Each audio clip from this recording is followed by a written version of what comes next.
When the cold wind is blowing, any little gaps around the edge of the door can lower the temperature in the house dramatically, so it's important to take care of a draft proofing. Now there are a lot of different types of draft proofing, but this one we've used here is a rubber seal which goes all the way around the edge of the door across the top, and down at the bottom here we've got a double seal threshold strip which has got rubber seals at the bottom to stop any draft coming in and also stop the rain blowing under. And just to finish the job off, here we've got a draft proof letterbox with a rubber seal around the outside and a brush on the inside. And those three things together can save you an awful lot of money on your fuel bills. In order to keep that heat in the building, you have to look at the various aspects such as insulation and glazing. Now if you've got a metal framed window with single glazing, that's probably about the worst thing you can have. So it's worth thinking about upgrading that to a double glazed window. Now you can have a metal frame or more likely a wooden frame or a PVCU frame.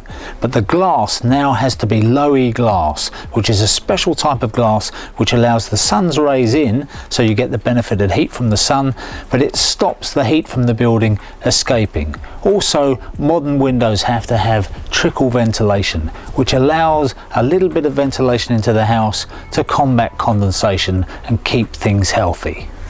Around 30% of a home's heat is lost through the roof, and that means that loft insulation plays a very important part in energy conservation. Now if you've got any less than 200 millimeters or 8 inches in your loft, then it's well worth topping it up, because that will save you money, keep you warmer and help the environment. Radiators are very often situated underneath windows. This is to help combat the cold air that you get around a window and also to help increase the convection.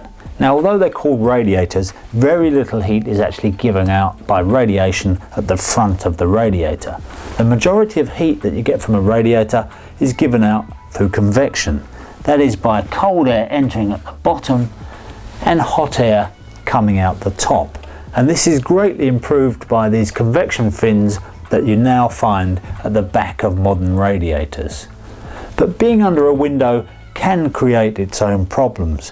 If you've got curtains and you draw the curtains over the radiator, then you're going to kill that convection process stone dead. Now another problem you can get with curtains is when they cover thermostatic radiator valves. Thermostatic radiator valves rely on a flow of air going past the sensor, and if you cover it up with a curtain, this stops the flow of air. So the sensor won't give you a proper reading of a temperature. The way around this is to get a thermostatic radiator valve with a remote sensor. The real secret to saving money on your heating bills is the control system. As a bare minimum, you need a timer programmer, a room thermostat and some thermostatic radiator valves. Simply by turning that room thermostat down by 1 degree centigrade, you can save up to 10% on your heating bill, and you probably won't even notice the difference. If you've got radiators against outside walls, heat can be escaping, but if you stick some foil behind the radiators, it reflects the heat back into the room. But you can't just use ordinary cooking foil. This is purpose made for the job, and it's got an insulating layer behind it. And if you don't believe this works, just hold the foil up to your face and feel the heat reflected back. It really is quite effective. In an ideal world, you wouldn't really put furniture in front of radiators, but sometimes it can't be helped. But if you do have to do it, just pull the furniture away slightly so you increase the air circulation around the radiator, and that'll make it more efficient. Say hello to my step ladder. My real ladder left when I was only 3 years old.